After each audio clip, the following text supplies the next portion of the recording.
In response to a request from our community, today I'm going to show you how to create a journal cover that's formatted for KDP, Lulu, and Printify. I'm an artist, so part of my process is digitalizing paintings and then applying them to products. You should know there is a variety of ways to digitalize your artwork, and we won't be covering all of the different methods in this video. Instead, we're going to focus on a simplified process that I typically follow and only requires two tools, which is a high quality scanner and canva.com. I prefer this process because it's simple, easy, and produces a consistently good result. Having said that, we'll also take a look at Sketchable, which is an optional tool that's great for editing and enhancing your paintings digitally.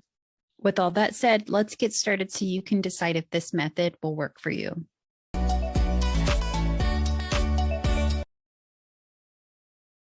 So here's an example of the artwork that I'm going to be using to create a journal cover today. I scanned this at a local FedEx and Kinko's business center. So having access to a high quality scanner is really important. If you don't have one yourself, then you can go to a business center like that one, or a community center, library, a co-working space. Those are just some examples of places that you may be able to access a high quality scanner. And that's really important because when you're digitalizing your artwork, you're going to want the colors to come through as accurately and vibrantly as possible. Once your artwork is scanned, it will likely be in PDF format. So in this example, we've navigated to canva.com and we'll be selecting create a design. And then from here, we're going to import file, and that's how you're going to import your PDF. We'll follow through and show you what that process is like. So here's the file. Here's the scanned image here. Once you have navigated to your file and you open it, then you can see that your artwork is converted from a PDF to an image that's editable in Canva. And I'm going to show you a couple of edits that we're going to make here. Once you're done editing, then it can be exported from here, share button, and you can export it in different formats. So you could export it as a PNG or as a PDF document. So one of the first things that we're going to want to do is get rid of the outline here. You can see the paper background. So we're going to go to Edit Image and select Background Remover. And then now we're left with just the artwork. I'll select Apply. So you can see here that this digital version is vibrant and it's real accurate to the actual painting. So this is the power of using a high quality scanner, is you'll be able to pick up on the details of your painting.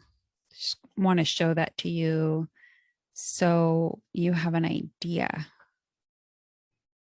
of how well that came through. There's other editing you can do in Canva, and you can see the tools off to the side here.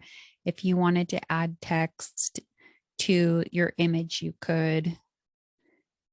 Or if you wanted to incorporate other elements into your design, you could.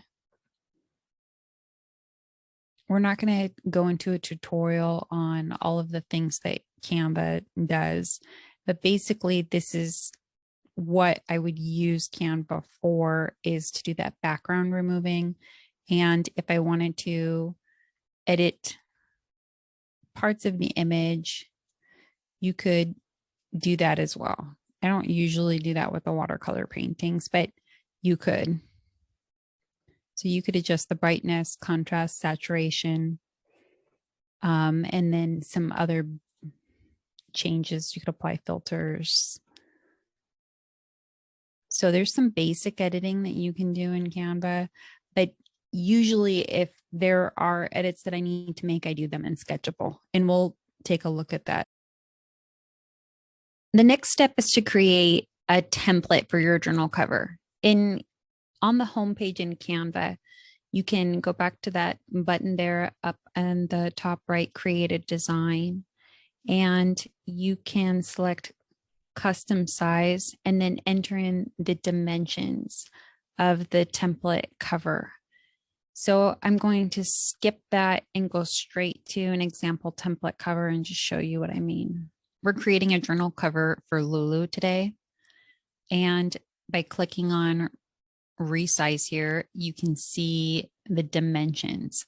These are the dimensions that my journal cover are, and this includes the front and back page. So I have a mock journal cover here just so you can see where we're headed with this. And I'm going to show you from scratch how to put this together. This is a slight color variation so you can see where the back cover begins. So the first thing we want to do is identify the center line. That would be where the binding is. And an easy way to do that is to create some insert text and create the words that you would put on the binding. You can either do that by accessing text here, clicking, and then that will apply the text to your page and you can move it around. The easy way of doing this here in this example is just to copy the text that already exists for that journal and pasting it. And then I'm going to go to position and I'm going to select center. Now that will align the text right on where the binding will be. The next step is to upload your artwork if you haven't already and apply it to the front cover or the back cover, wherever it belongs. And in this case, again, since my artwork is already uploaded, I'm just going to copy and paste it. You can see the journal cover is already starting to come together. And then for the back, I have a logo and my Harley Bird Design business name and website. You may have different ideas about what you want to be on your back cover. Some ideas could be, depending on what's on the inside of your journal, maybe you have a description here of the contents, if it's a workbook or if it has journal prompts, or maybe there's a little bit about you, the artist or the creator or author of the content or the designer of the content. Those are some ideas. Or if you have journal themes, maybe some information about what the journal theme is. There's a lot that you could do with the back cover. But in this particular case, I'm leaving it mostly blank. So I'm going to copy and paste the logo, and we'll say that that's good enough, that this is what I would want to proceed with, just as that mock example. So then what I would do from here is export it. And I would export it as a PDF. And then I would upload it into the Lulu Direct app on my Shopify website. I would go through the steps to upload it there and create my journal within the Lulu Direct app on my Shopify site.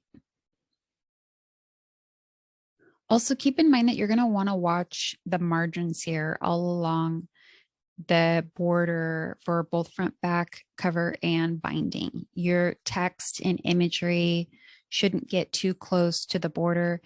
When you go to upload your cover, whether that's to KDP or Lulu or Printify, you should see an alert before you're able to publish your journal. You should be alerted to any text or imagery that's too close to the border. It should notify you of that.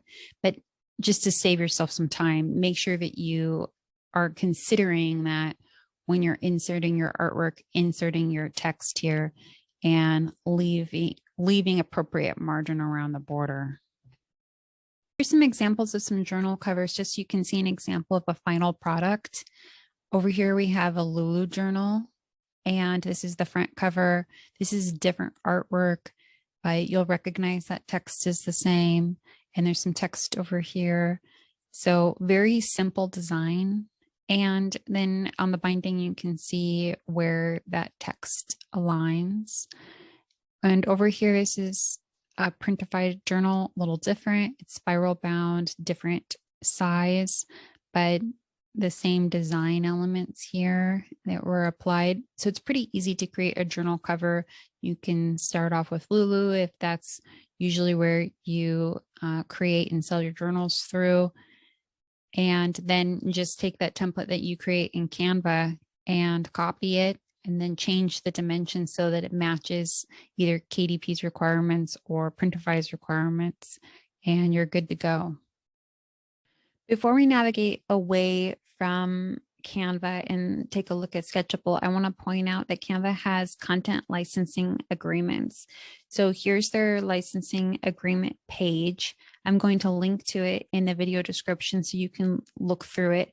I'm not a lawyer, so I can't tell you what to do or what not to do, but I feel like it's important that if we're going to talk about Canva and talk about creating covers, that I bring to your attention the fact that these licensing agreements exist. And when you use Canva, you're bound to the licensing agreements. And basically what it talks about is the content that Canva provides. It provides templates, fonts, elements, graphics, photos, audio. There's a lot of content within Canva itself that artists and creators can access to use. But there's ways that you can use it that are approved and ways that you can't use it. So that's the difference between creating a poster and selling merchandise. There's differences there. So I'm not going to go into detail. I'm going to link to this so you can look through the information here and ensure that whatever you're creating aligns with the terms and conditions. Canva also has this page in their help center that talks about content licenses and uses for Canva for commercial purposes. Again, I'll link this in the video description so you can look through. It's pretty straightforward to read, so you should be able to see some answers to maybe some of the basic questions you might have. You may notice in the terms and conditions or the licensing agreement that it mentions free content and pro content or premium content. So you might be thinking, how do I identify the free content from the pro content? So let's take a look at the elements. And if we go into the search bar here and let's search for an element. When you hit search, then this little tool, this filtering tool shows up.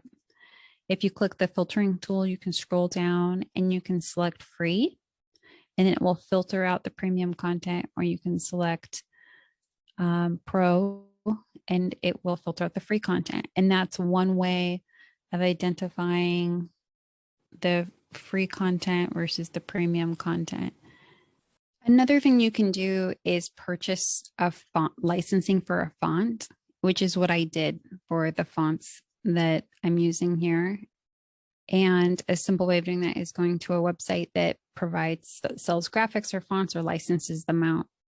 And on creativemarket.com is just an example of one of those such websites. So you can see the different fonts that are available here. And what you would do is just find one that looks like it meets your aesthetic or what you're looking for. And you would select the font, read the licensing agreement to make sure it matches what you're looking for. And you could see examples of the font on different products.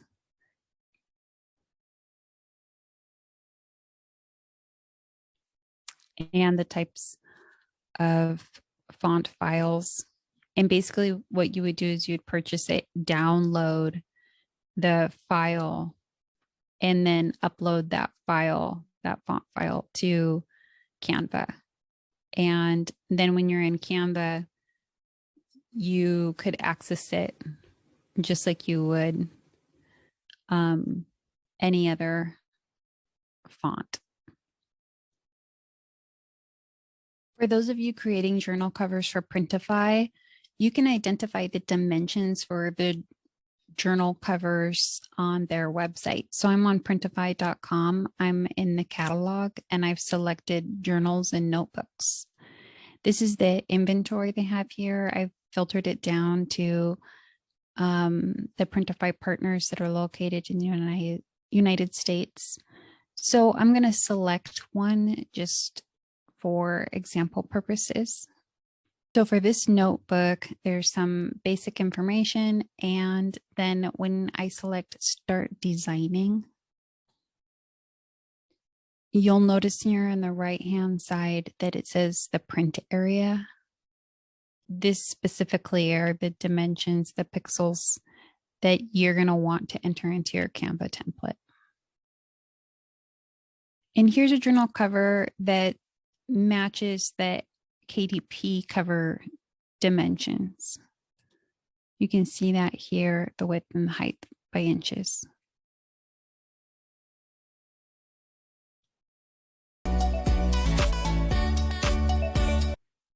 When you first open Sketchable, you'll see this tutorial pop up and it will walk you through some of the basics of Sketchable.